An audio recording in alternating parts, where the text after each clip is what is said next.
Assalamualaikum warahmatullahi wabarakatuh. Halo teman-teman semua, kembali lagi di channel saya Frista Pramudita. Nah, pada video kali ini saya akan kembali melanjutkan dari edisi video sebelumnya, yang mana saya membahas kisah tokoh seorang sahabat Nabi yang tergolong Asyra al-Mubashirun bil Jannah, yaitu 10 tokoh yang mana sudah dijanjikan oleh Rasulullah SAW dengan surga. Nah, kali ini saya akan membahas tokoh yang ketiga. Beliau adalah Sayyidina Utsman bin Affan. Nah, Sayyidina Utsman bin Affan adalah sahabat Nabi dan juga khalifah ketiga dalam Khulafaur Rasyidin.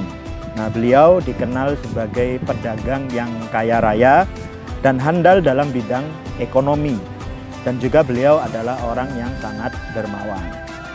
Nah, sepeninggal Sayyidina Umar, Sayyidina Utsman menggantikannya sebagai khalifah atau pemimpin pada saat usia beliau menginjak usia sekitar 64 atau 65 tahun menurut buku yang saya kutip.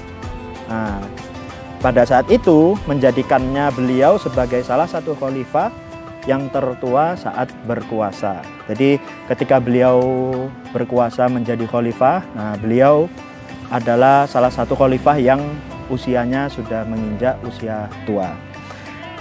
Nah, Sayyidina Utsman dilahirkan pada tahun 574 Masehi dari golongan Bani Umayyah, dan juga beliau masuk ajaran agama Islam atas ajakan dari Sayyidina Abu Bakar As-Siddiq, dan juga beliau termasuk dari As-Sabiqun al-Awwalun. Nah, apa As-Sabiqun al-Awwalun? As-Sabiqun al-Awwalun adalah golongan yang pertama masuk agama Islam.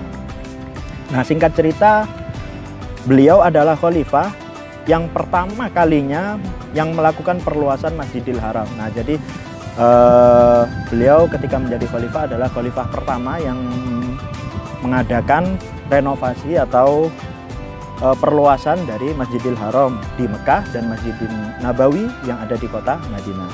Kenapa? Karena semakin ramainya umat Islam yang menjalankan rukun Islam yang kelima, yaitu ibadah haji.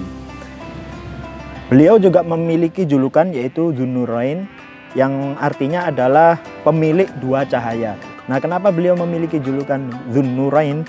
Nah, karena beliau menikahi dua putri dari Rasulullah SAW.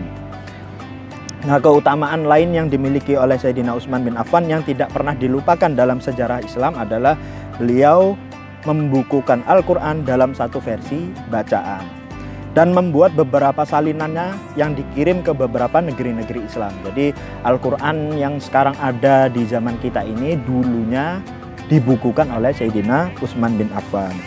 Dan beliau juga memerintahkan umat Islam untuk memusnahkan mushaf-mushaf yang dianggap bertentangan dengan salinan tersebut. Jadi ketika ada orang yang berusaha mengkopi Al-Quran terus merubah-rubah Al-Quran, nah itu dimusnahkan. Dan atas izin Allah melalui kebijakan Sayyidina Utsman bin Affan, umat Islam dapat memelihara dan menjaga keaslian Al-Quran hingga sampai saat ini. Singkat cerita, Sayyidina Utsman bin Affan wafat pada hari Jumat pada tahun 656 Masehi atau bertepatan dengan tanggal 18 Dzulhijjah tahun 35 Hijriah. Ini saya kutip dari buku Khulafaur Rasyidin.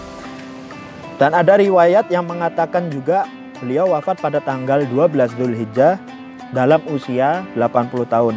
Dan beliau wafat karena dibunuh oleh kaum Khawarij atau kaum pemberontak di dalam rumahnya. Wallahu a'lam bishawab. Ini adalah kisah singkat dari Sayyidina Utsman bin Affan, yang mana beliau adalah salah seorang Khulafaur Rasyidin, khalifah ketiga setelah Sayyidina Umar bin Khattab. Nah, mungkin ini kisah singkat dari beliau yang bisa saya sampaikan. Jadi teman-teman, jika ada kekurangan atau kesalahan dalam cerita yang saya sebutkan, bisa dibantu pembenaran dan dikasih tahu salahnya di mana. Jadi semoga kita bisa mengambil ibroh, bisa mengambil pelajaran berharga yang ada di cerita atau kisah singkat dari Sayyidina Utsman bin Affan radhiyallahu anhu. Oke teman-teman, ini adalah tokoh ketiga dari Asyra al-Mubashirun bil Jannah. Jadi insya Allah di video berikutnya saya akan membahas tokoh keempat. Nah, bisa teman-teman saksikan di video saya berikutnya. Kurang lebihnya mohon maaf. Wassalamualaikum warahmatullahi wabarakatuh.